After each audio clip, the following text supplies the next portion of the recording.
Evangelho segundo São Marcos, capítulo 1, versículos 14 ao 15, a gente está tratando dos propósitos da existência da igreja e hoje veremos o evangelismo. Só que veremos o evangelismo ao modo de Cristo. E é possível que você saia um pouco escandalizado daqui hoje, com o evangelismo ao modo de Cristo. Tenho certeza que não é algo muito comum de se ver ao sábado de manhã na televisão. O evangelismo ao modo de Cristo. Marcos capítulo 1, versículo 14 e 15. Assim diz a palavra do Senhor. E depois que João foi entregue à prisão, veio Jesus para a Galiléia pregando o evangelho do reino de Deus e dizendo: o tempo está cumprido e o reino de Deus está próximo. Arrependei-vos e crede no evangelho. Vamos orar. Senhor Deus e Pai, nós te louvamos pela tua graça, pelo teu amor, pela tua misericórdia, Senhor.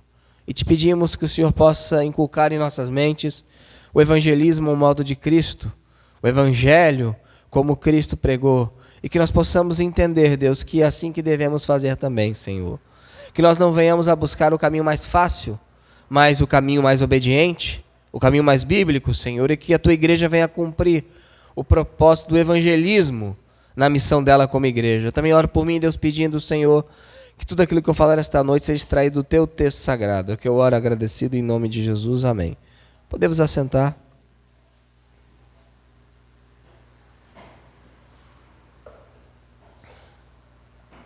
Evangelismo ao modo de Cristo. Fomos chamados para adoração. Fomos chamados para louvar o seu nome e viver para a sua glória. E uma das maneiras que nós temos para concretizar esse objetivo é levar mais e mais pessoas ao senhorio de Cristo. E confessar o Senhor em arrependimento e fé. E por isso a evangelização é fundamental. Como as pessoas adorarão ao Senhor se elas não souberem quem é o Senhor? E para que elas saibam quem é o Senhor, é necessário que a igreja se empenhe no trabalho de evangelização. E essa foi uma ordem dada pelo próprio Senhor da igreja. Abram lá em Marcos 16. Versículo 15. Temos aqui uma ordem do Senhor. Uma ordem direta e inclusiva, no bom sentido da palavra. Marcos 16, verso 15. E disse-lhes: ide por todo o mundo e pregai o evangelho a toda criatura. A palavra aqui, pregai, querisso, a ideia de ser um arauto, oficiar como um arauto, e é sempre com uma sugestão de formalismo, gravidade, uma autoridade que deve ser escutada e obedecida. É como um arauto chegando, anunciando uma mensagem real. O que nos estranha muitas vezes é que arautos do evangelho falam do céu, falam da expiação de Cristo, ele recebendo a ira de Deus com um sorriso no rosto, com piadas, com anedotas, não que elas não possam existir, em um tema ou outro mais não tão graves. Mas pregar o evangelho é anunciar uma notícia. A gente não está negociando o evangelho, não estamos negociando uma religião, estamos anunciando uma verdade. Não é um debate com o pecador, é um anúncio. Não é a missão da igreja escutar o pecador, então negociar um meio termo entre eles. A igreja tem a função de pregar o evangelho, anunciar o evangelho, ser um arauto do evangelho. E precisamos entender que a evangelização sem a pregação não existe. Evangelho sem pregação não existe. Como crerão se não há quem pregue? Não é se não há quem dance, se não há quem cante, se não há quem faça teatro. Como crerão se não há quem pregue? Por isso devemos atentar para a pregação correta cristã, ao modo de Cristo, esse modo que foi imitado por Crisóstomo, John Hus, Tyndale, Lutero, Calvino, os grandes anabatistas como Grebel, Mans, Simon, Hobmeyer, John Bunyan, Spurgeon, Billy Graham e tantos outros. Quando alguém vai questionar o método de pregação que eu tenho, o método de entendimento que eu tenho, eu sempre falo que eu estou muito bem acompanhado dos santos do passado. Eu estou muito bem acompanhado daqueles que fizeram antes de mim. Por quê? Porque o modo de pregação do evangelho que nós temos visto na igreja evangélica, moderna. E quando eu falo igreja evangélica moderna, eu não estou falando da igreja do Senhor, estou falando do movimento denominado evangélico.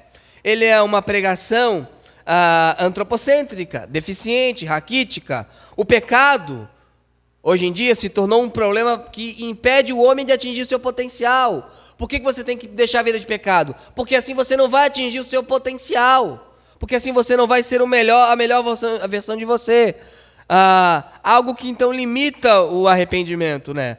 E o arrependimento é uma forma de mudar o quadro para que você possa voar alto. Então temos uma evangelização que é o contrário do modo de Jesus. Uma evangelização focada no pecador. Uma evangelização focada naquilo que pode beneficiar o pecador. Olha, se você ver essa vida, você não vai conseguir realizar os seus sonhos. Você não vai concretizar os seus projetos. E essa tem sido a tônica de evangelização de boa parte do movimento do segmento evangélico, uma evangelização antropocêntrica. Começamos, qual é o primeiro princípio? Adoração. Por isso que começa por adoração. Eu entendo que é por Ele, para Ele, por causa dele são todas as coisas. Então, abram lá em Provérbios 22, 28, ali há um conselho a nós. Se você tem uma ideia brilhante sobre a igreja, que ninguém nunca teve, possivelmente ela está errada. Possivelmente ela está errada.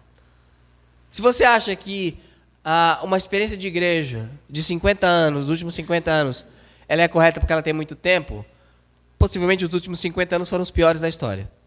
A igreja não começou hoje. Ali em Provérbios 22, 28 é um ótimo conselho. A igreja, 22, 28, Provérbios 22, 28. A igreja não começou há 100 anos atrás. A igreja não começou há 200 anos atrás. A igreja tem um lastro de sabedoria. Somos anões subindo no ombro de gigantes para enxergar mais longe. Mas eu me converti, as igrejas fazem assim, assado. Há quanto tempo elas fazem?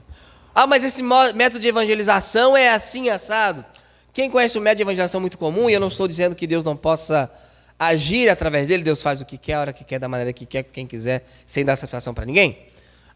O método de que quem quer aceitar Jesus, levante a mão, vem aqui na frente. Todos conhecem esse método. E parece que sempre foi assim. Isso não tem 150 anos. Há 150 anos atrás isso não tinha.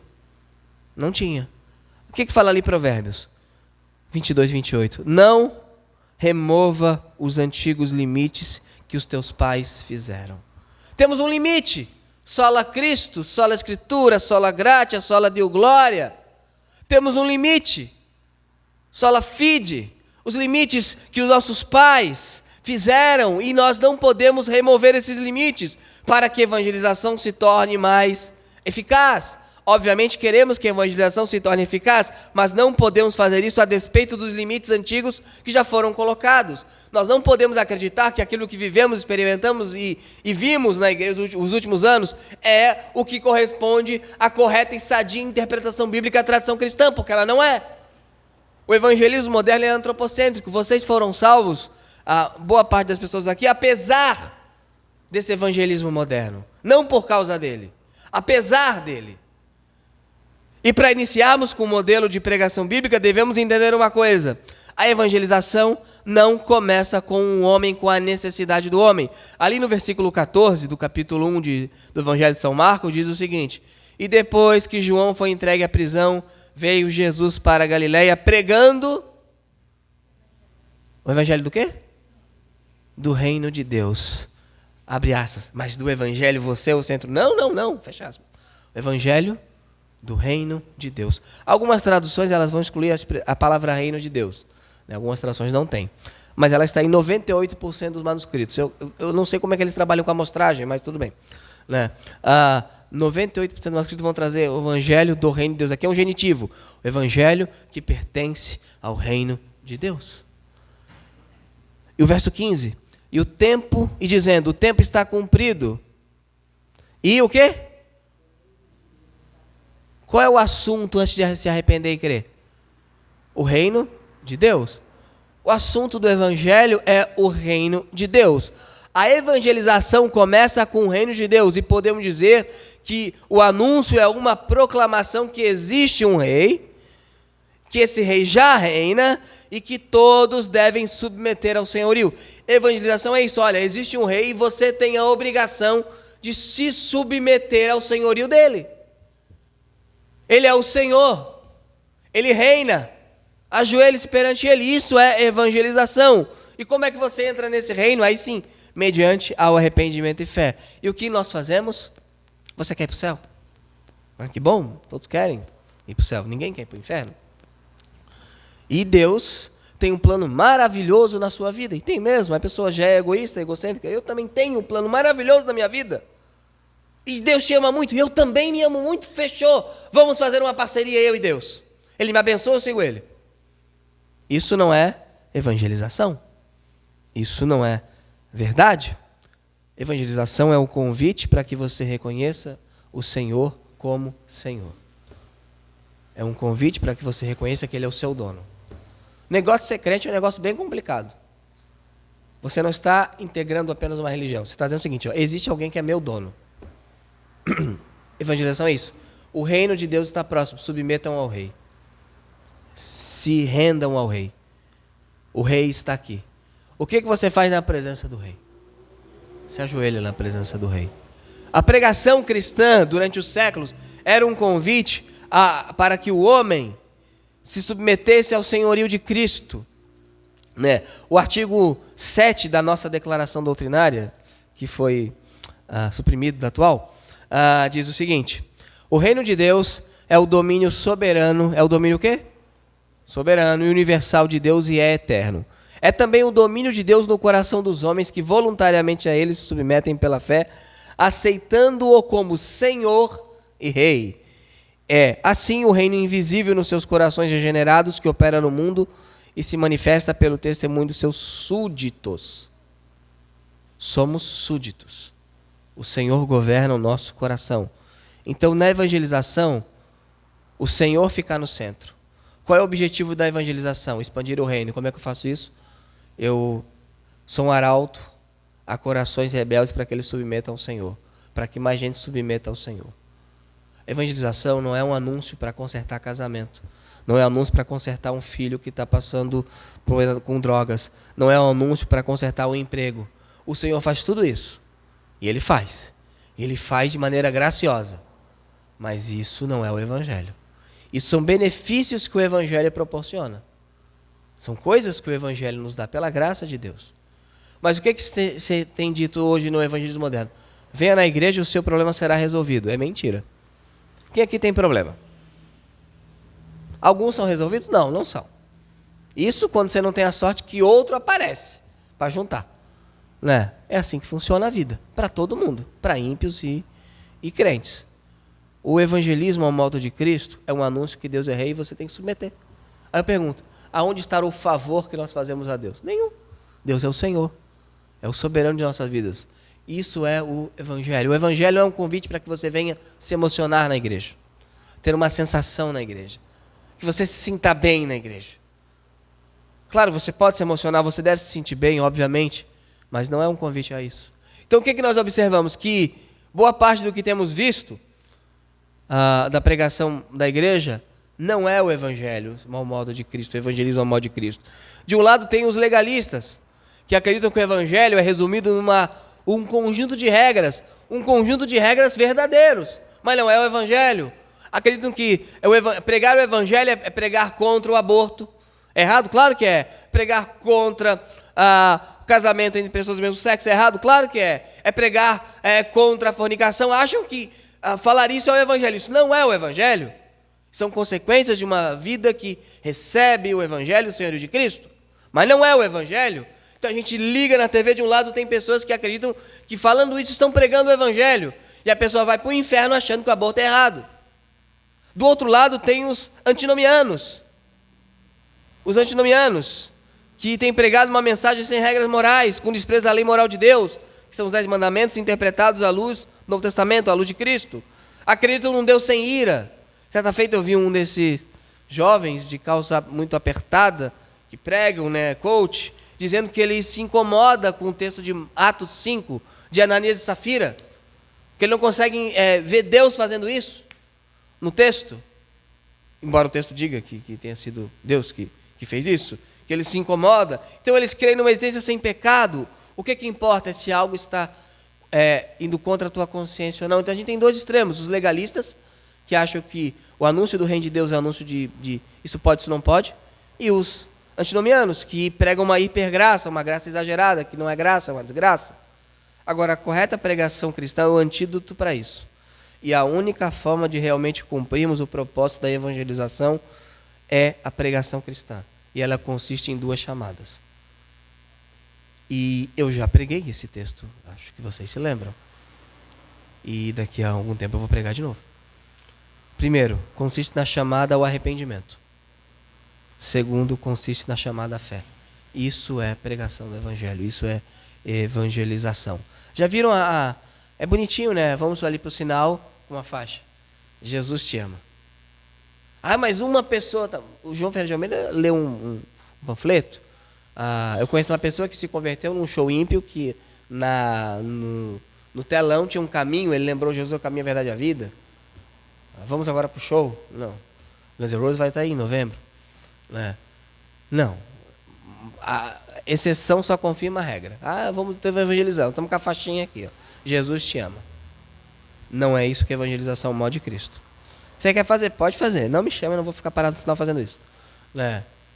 Então vamos para o texto.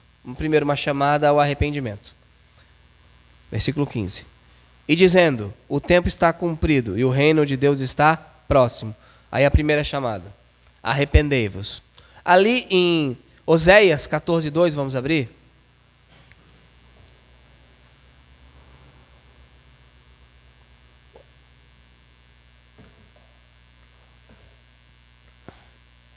Há uma chamada ao arrependimento. Alguém já viu Billy Graham pregando? É isso que eu estou falando. Exatamente, o Billy Graham é exatamente isso. Arrependimento, fé. Ele deixa a pessoa desesperada. Depois ele apresenta o antídoto. Você quer o resumo da pregação? E ele faz muito melhor do que eu. É exatamente o que eu estou dizendo. Vai lá, pregação Billy Graham. É o que ele faz. Ali em Oséias 14:2. Tomai convosco palavras e convertei-vos ao Senhor.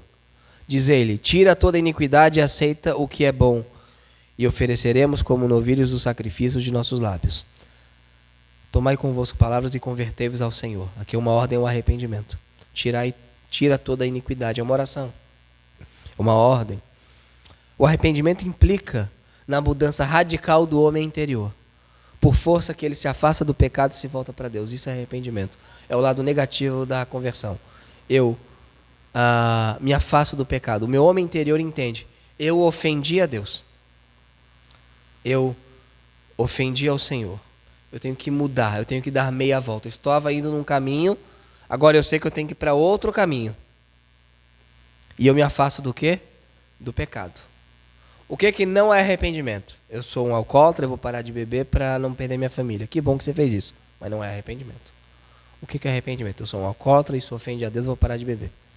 E como consequência eu não vou perder minha família. Isso é arrependimento. Eu sou um adúltero, eu vou parar de adulterar porque eu não quero perder minha esposa e meus filhos.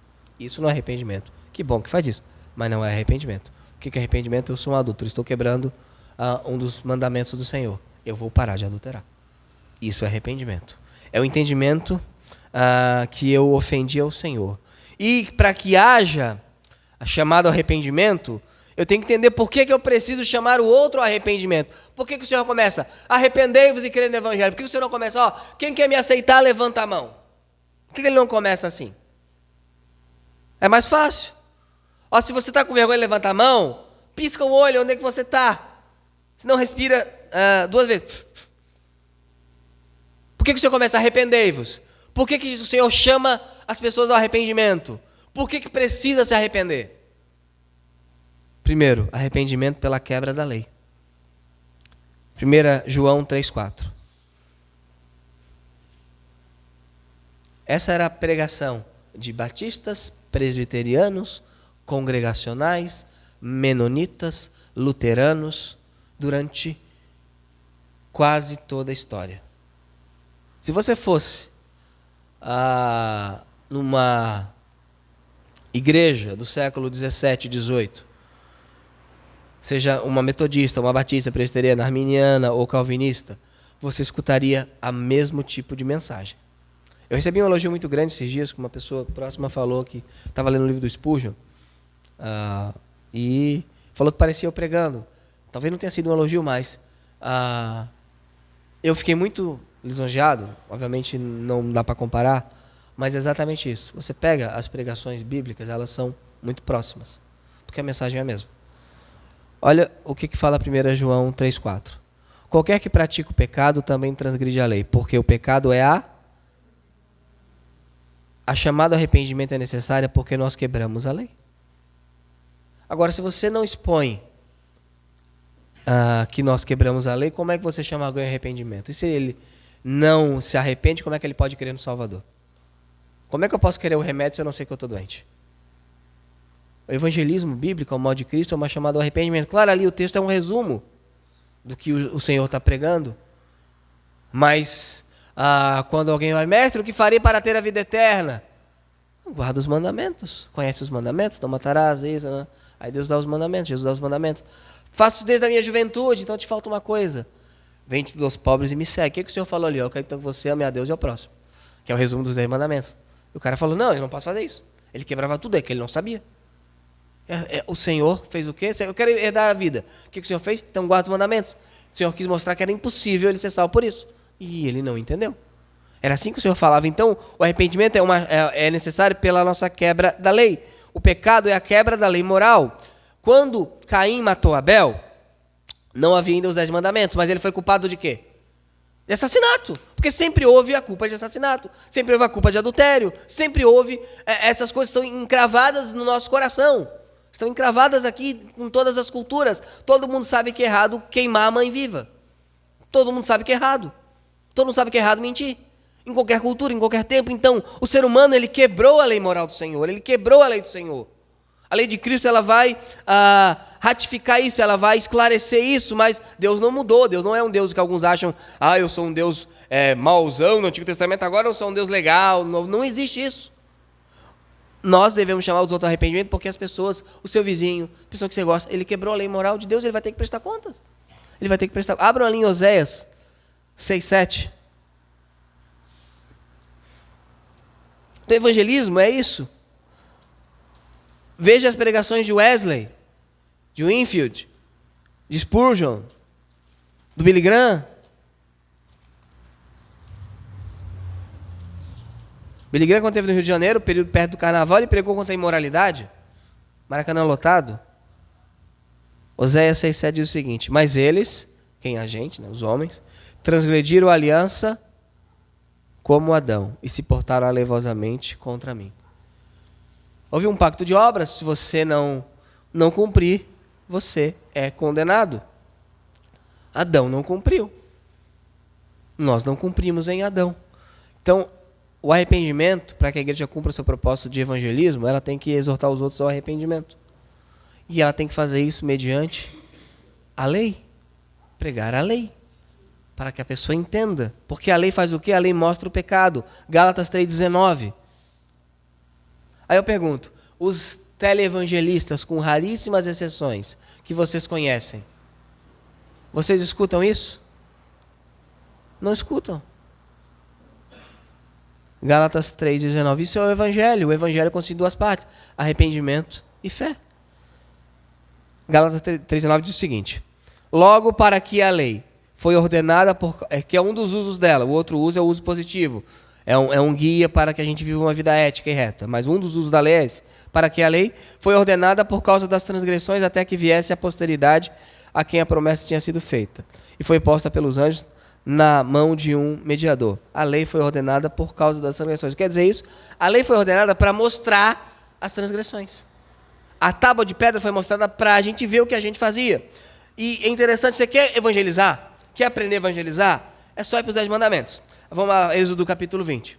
E eu já fiz isso na prática. Não tem escapatória. Não tem escapatória. Como é que eu vou mostrar que alguém precisa de Cristo? Porque você fala, olha, aceita Jesus no teu coração, o que a pessoa fala? Mas eu tenho ele no meu coração. Não é? Ninguém fala, não, eu odeio Jesus, eu prefiro Lúcifer. Ninguém fala isso? Não, só se for muçulmano, não, eu prefiro Allah. Né? Você fala, mas eu tenho Jesus. Não, eu creio em Deus. Não é o que os outros falam? É o que todo mundo fala. Agora, olha que Êxodo capítulo 20, verso 1. Então falou Deus todas essas palavras, dizendo: eu sou o Senhor teu Deus, que te tirei da terra do Egito, da casa da servidão. Agora, não terás outros deuses diante de mim. Primeiro mandamento. Lembra, a lei foi dada por causa da transgressão. Eu não quebro isso. Será que não? Qualquer coisa que você coloque como prioridade em sua vida é um Deus. Seja trabalho, seja esposa, seja marido, seja filho, seja carreira, seja sucesso, seja faculdade, seja carro. Isso é um Deus. Se você coloca qualquer coisa acima dos teus deveres para com o Senhor, você está tendo outros deuses diante dele. E qual é a ordem para isso? Arrependa-te. Aí temos o segundo mandamento. Não farás para ti imagem de escultura, versículo 4, né? Nem alguma semelhança do que é em cima no céu, nem embaixo da terra, nem nas águas debaixo da terra. Não te encurvarás a elas, nem as servirás. Ufa, isso eu escapei. Será? Quando você cria na sua mente a imagem de um Deus mais parecido com você do que na Bíblia, você está criando uma imagem falsa de Deus. Mas Deus não vai punir, Deus não vai fazer isso, Deus não vai fazer aquilo. Quem disse? Você está criando uma imagem na sua mente de Deus. E isso é idolatria. Você está idolatrando um Deus que é a sua imagem e a sua semelhança. Aí terceiro mandamento. Acho que desse eu escapo, né? Não tomarás o nome do Senhor teu Deus em vão, porque o Senhor não terá por inocente o que tomar o seu nome em vão. Quem aqui já usou o nome de Deus em vão?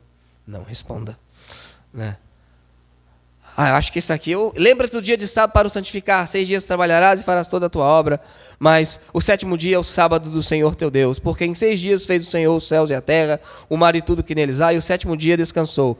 Porque abençoou o Senhor o dia de sábado e o santificou. Ufa, o pastor não é adventista, então ele vai pular isso. Aqui é um princípio estabelecido na criação. O que o Senhor fez no 7º dia? 6 dias trabalhado. O que ele fez no 7º? Ele descansou. Aqui existe um princípio ratificado no Novo Testamento. Você trabalha 6 dias, no 7º te aquieta e busca Deus. No Novo Testamento a gente observa que eles fazem isso no domingo, porque dos 10 é o único mandamento que é um princípio moral e um princípio cerimonial. Porque você não sabe sem uma revelação especial que tem que ter o sábado, mas você sabe que tem que parar um pouco. E toda a cultura para um dia para adorar ao Deus, ao Deus. Aí na revelação especial e a parte cerimonial, Antigo Testamento sábado, Novo Testamento domingo. Claro, se teu boi cair, você vai, não é para ser legalista, mas o Senhor requer que nós celebremos a Ele uma vezinha na semana. Claro, você está de férias, acontece, exceções são exceções, mas a gente também cai nesse. A gente não separa tempo para Deus. A gente não. Deus, se der tempo, eu faço isso. Não é que a gente faz? Se der tempo, e Deus fala, não é se der tempo, eu quero isso para mim, é meu. Continuamos, né? Aí tem o 5º mandamento. Honra teu pai e tua mãe para que se prolonguem os teus dias na terra que o Senhor Deus te dá. Filho desobediente. Aquele filho não obedece pai e mãe, às vezes se dá mal na vida também. Não é uma promessa absoluta. Tem bons filhos que também partem. Mas a gente vê que boa parte das pessoas que morrem no tráfico aí, o que estavam fazendo? Desobedecendo pai e mãe. Aí eu pergunto, quem aqui já desobedeceu o pai e a mãe? Eu nunca. Mentira. Já quebrei o 9º mandamento. Todo mundo já desobedeceu pai e mãe, não é? E sabe o que é interessante? Você desobedece e ninguém te ensinou que tem que fazer escondido. E você sabe que tem que fazer escondido. Você sabe, porque você sabe que está errado. Continuamos. Não matarás. Ufa, isso aí eu não sou assassino. Jesus falou, se você ficar com raiva sem motivo de alguém, já assassinou no teu coração. Caímos também. Não adulterarás. Esse não. Se você olhar com uma mulher, e dá para as mulheres também, com um coração cobiçoso, com um olhar cobiçoso, que não seja o teu cônjuge, você já pecou no teu coração. As meninas mais jovens, quando tinham KLB, já pecou. Não furtarás. Ufa, esse daí, gato net, tanta coisa que os crentes fazem hoje em dia, né? Mas isso aqui não dirá falta de testemunho. Já mentiu? Diz que eu não estou. Diz que eu não quero atender aqui. E o último, não cobiçarás. Já ficou insatisfeito com o que você tem, quis que o outro teve? Aí eu pergunto, isso aqui não mostra que a gente está desesperadamente caído? Por isso, arrependei-vos do que, Jesus? Do que eu tenho que me arrepender? Isso daqui, ó. E eu peguei o resumo, porque são muito mais. Eu peguei o resumo. O coração da lei são muito mais. Eu peguei o resumo, os 10. Então, o evangelismo é isso, é você mostrar ao homem que ele não pode ser salvo. Não é pelas minhas boas obras. Que boas obras se nós quebramos cada um dos 10 mandamentos? Que boas obras. Evangelismo é isso, é mostrar você não pode. Um Deus santo só pode ter um sentimento para quem despreza a sua lei moral. Romanos 1:8.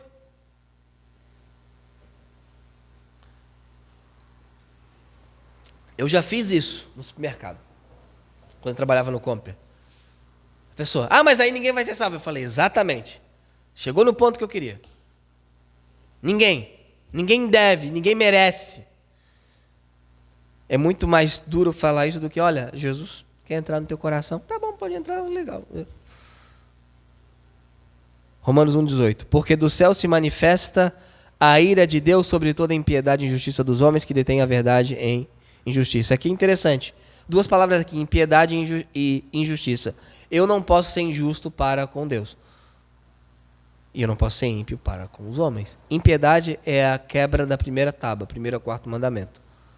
Injustiça é a quebra da segunda tábua, do quinto ao 10º mandamento. Sabe o que está dizendo? Do céu se manifesta a ira de Deus sobre toda a impiedade, porque os homens desprezam a Deus, e injustiça, porque os homens não amam o próximo, que detém a verdade e injustiça. Mas é só para amar Deus e o próximo. Como é que faz isso? Primeiro ao quarto mandamento, amar Deus. Quinto ao 10º, amar o próximo. Então, a lei, ela mostra a nossa falha. E a lei nos conduz a Cristo. Gálatas 3:24, vamos abrir. Então é isso que o Senhor está mostrando ali. O Senhor está no Sermão do Monte. O Senhor, quando vai falar do casamento, Pedro, então é melhor não casar. Esse negócio tem que ser sempre assim. E tem poucas exceções. O que Pedro fala? É melhor não casar então. Pedro fala isso. Gálatas 3:24. Ou quando ele fala do amor às riquezas, aí os discípulos, e quem poderá ser salvo? Aí Jesus, para os homens isso é impossível, mas a Deus nada é impossível. As pessoas ficavam, Jesus, mas você está dizendo um negócio que não dá para fazer. Ali Gálatas 3:24 é o seguinte, de maneira que a lei nos serviu de tutor para nos conduzir a Cristo, para que pela fé fôssemos justificados. A lei é um tutor, um pedagogo, a palavra aqui é pedagogo, um pedagogo que nos conduz a Cristo. A lei, tanto seu aspecto moral, que mostra o nosso pecado, que nós somos falhos, como seu aspecto cerimonial, que são aquelas ordenanças, aquelas oblações, os sacrifícios, os sábados, as luas novas, elas apontavam para Cristo, os aspectos cerimoniais. E o aspecto moral mostra a nossa debilidade. Então a lei cumpre sua função. A lei nos leva a Cristo. Você precisa de um Salvador. Você precisa ser resgatado. E a lei no Antigo Testamento educava. Isso daqui tipificava Cristo, a serpente tipificava Cristo, o maná tipificava Cristo. E a lei moral, o aspecto moral da lei mostrava que nós não tínhamos capacidade alguma. Abram lá em Romanos 3:31. Então a gente aqui acaba com aquelas duas falácias. O legalismo, que acha que você vai ser salvo. Tem aquela música, eu vou pagar o preço para morar no céu. E você não vai fazer isso, foi pago. Ali em Romanos 3:31. E o antinomismo, não, Deus não tem regras morais, tem. E é através dessas regras morais que eu chego à conclusão que eu preciso de um Salvador. Anulamos, pois, a lei pela fé? De maneira nenhuma. Antes estabelecemos a lei em que sentido? Que agora eu sou salvo por ela? Não, obviamente não. A lei mostra o meu pecado. A lei estabelece que eu preciso de um Salvador. Então, evangelismo, o modo de Cristo, não é essa coisa água com açúcar que a gente vê. Gente, o pessoal era morto. Ninguém é morto para falar, Deus te ama, Jesus te ama, eu vou te matar. Falou que Jesus me ama, eu vou te matar. Sabe o que as pessoas eram mortas? Olha, você é judeu, você também está debaixo da condenação. Eu sou judeu, filho de Abraão. Olha, até dessas pedras Deus pode fazer, filho de Abraão. Essa era a pregação da igreja. John Wesley, certa feita, eu já contei isso, contarei de novo porque eu acho a história linda. Acho que foi a última vez que ele pregou na igreja dele. Depois eles convidaram ele para se retirar. Ele tinha, na época da Inglaterra, tinha pessoa viciada em rum, crianças viciadas em rum, na bebida. Por isso os metodistas têm uma certa aversão ao álcool, que a gente pegou isso deles, e uma coisa boa que a gente pegou. Que aí ele chamou os bêbados, as prostitutas, tudo na igreja lá, Lá, aí, todo mundo bonitinho, aí do lado aqui a escória. Ele, vocês são pecadores, miseráveis, carecem da glória de Deus. E o pessoal não falava amém, porque era um silêncio, mas todo mundo concordando com a cabeça. Somos alta classe, nós participamos dos sacramentos, não somos bêbados, não somos prostitutas, aquela coisa linda. Aí se virou, e vocês também. Ambos precisam da graça de Deus. Aí ele não foi mais convidado, né? Foi retirado. Wesley, onde é que é a sua paróquia? Minha paróquia agora é o mundo. Tanto é que quando ele foi na cidade dele, que ele cresceu na igreja, que o pai dele foi pastor durante anos, ele não pôde pregar na igreja. Ele pregou em cima do túmulo do pai dele, para 10 mil pessoas. Em cima do túmulo, porque ele pregou isso. Que todos carecemos da graça de Deus. Agora, a segunda parte da chamada do evangelismo, chamada à fé. Verso 15. E dizendo, o tempo está cumprido, o reino de Deus está próximo. Deus é rei. Submetam-se a ele. Como eu faço isso? Arrependei-vos. Do quê? Da quebra da lei. Porque vocês pecaram contra Deus. E o que mais? Aí a parte positiva da mensagem. Crede no evangelho. Acreditem na boa notícia. A evangelização primeiro das más notícias. Se você pegar Romanos, a estrutura de Romanos, capítulo 1, 2 e 3, é o seguinte. Gentios pecaram, capítulo 1. Judeus pecaram, capítulo 2. Todos pecaram, capítulo 3. E só no versículo 23 do capítulo 3, ele começa a falar da salvação. Da justificação pela fé. Ele dá uma pincelada no verso 16 e 17 do capítulo 1, mas ele está sistematicamente provando o seguinte, Paulo, em Romanos. Capítulo 1, gentios pecaram. Os judeus lendo, pecaram mesmo. Aí capítulo 2, e tu, judeu, também pecou. Peraí. Aí vem no 3, e todos pecaram e carecem da graça de Deus. Primeiro Paulo sabe o que Paulo faz? Ele dá a má notícia. Aí depois ele dá a boa notícia. Então, evangelização primeira dá a má notícia.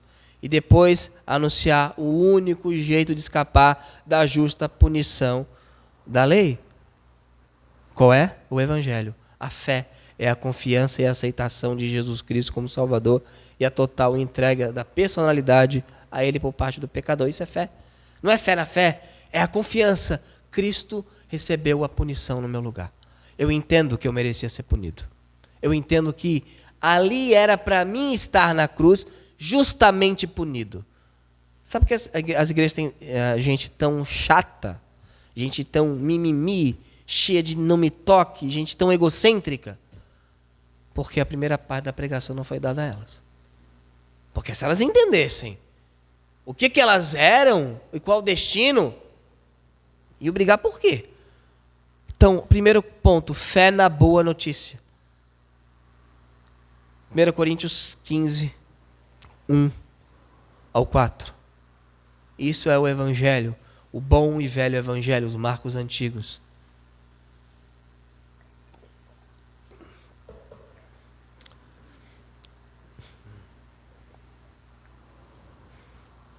Fé na boa notícia. 1 Coríntios 15, 1. Também vos notifico, irmãos, o evangelho que já vos tenho anunciado, o qual também recebestes, e no qual também permaneceis, pelo qual também sois salvos, se o retiverdes, tal como vô-lo tenho, se não é que crestes. Se vocês não crêem neste evangelho, vocês creem em vão. Porque primeiramente vos entreguei o que também recebi, que Cristo morreu por nossos... Por que ele morreu por meus pecados? O que é pecado? É a transgressão da... Por que ele teve que morrer? Porque Deus é santo e eu não sou. Então Deus quer um relacionamento comigo, mas eu não posso chegar a mim. Então ele teve que morrer pelos nossos pecados. O evangelho é isso. Aí Jesus morreu por mim. Por que ele morreu por mim? Qual o motivo que ele morreu por mim? Ele estava lá, não sei, acho que eu vou morrer. Acho que eu vou receber a ira de Deus. Estou com vontade de receber a ira de Deus. Foi assim? Não, não foi. Segundo as Escrituras. E foi sepultado. E aqui a nossa grande esperança. E ressuscitou ao terceiro dia, segundo as Escrituras. A Bíblia fala em Romanos 5, ressuscitou para a nossa justificação, isto é, quando ele ressuscita, ele demonstra uma coisa: eu posso confiar nele. O sacrifício dele foi aceito pelo Pai. E eu posso confiar toda a minha vida a ele, que o Pai não vai me punir. Eu deveria ser punido, mas o Pai puniu a Jesus e matou Jesus no meu lugar. Uma confiança na pessoa e obra de Jesus, no que Jesus fez e no que Jesus é. Confiança unicamente nele para a salvação. Em ninguém mais, só nele. Isso é a fé na boa notícia. A fé que é uma notícia maravilhosa. Boas novas de salvação. Vos nasceu o Salvador, que é Cristo o Senhor. Vos nasceu o Sal. Se é Salvador é porque eu estou perdido. Por isso é importante as duas partes da chamada evangélica. Ou como Lutero chamava, a lei e o evangelho. Você dá com tudo nas costas do pecador com a lei. Depois você trata ele com o evangelho. Porque se ele não entender que a lei o destruiu, ele não vai querer o Salvador. Ele vai querer um parceiro para a vida. Continuamos. Essa fé na boa notícia, no evangelho, evangelion é isso, boa notícia. Notícia do quê? A esperança para você. Isso é maravilhoso. Evangelho é isso. Boa notícia do quê? A esperança para mim. Mas se eu não tiver a noção do que eu estou perdido, que esperança é essa? Essa boa notícia que tem esperança para mim e para você, ela é infundida, ela é colocada pelo Espírito Santo mediante a pregação da palavra. Romanos 10, 17. Isso é o evangelho que todos os santos de Deus pregaram na história, independente de qual denominação eles sejam. É o puro e simples evangelho. Romanos 10, 17.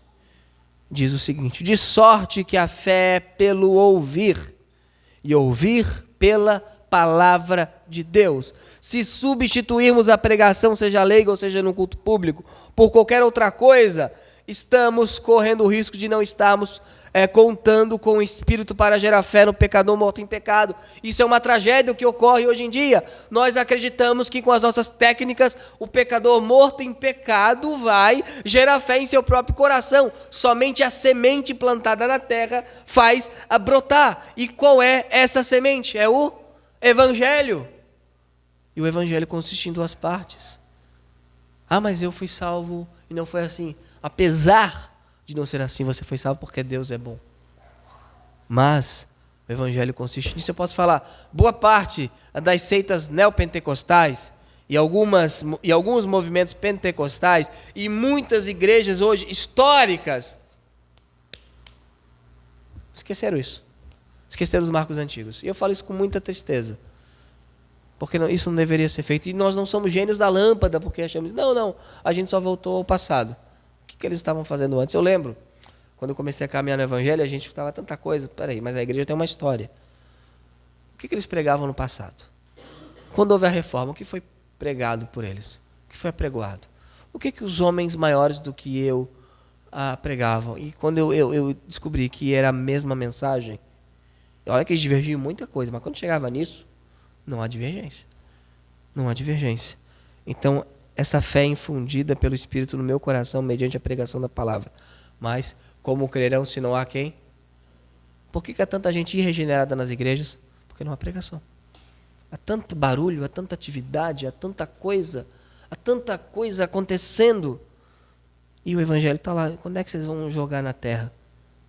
Quando é que vocês vão jogar na terra? E essa fé gerada por esse evangelho, ela vence o mundo. 1 João 5, 4.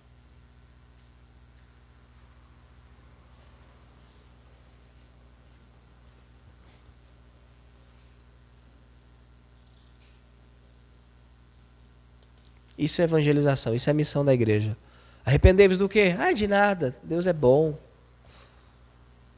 1 João 5, 4. Porque alguns, não, todo o que é nascido de Deus vence o mundo. E essa é a vitória que vence o mundo. A nossa. Sabe por que as portas dos arraiais evangélicos elas são tão largas na parte de saída? Porque o que tem sido gerado é qualquer outra coisa, mas não é a fé bíblica. Todo o que nasceu de Deus, todo o que foi regenerado, todo o que foi salvo, ele vai vencer o mundo. Porque a vitória que vence o mundo é a nossa fé.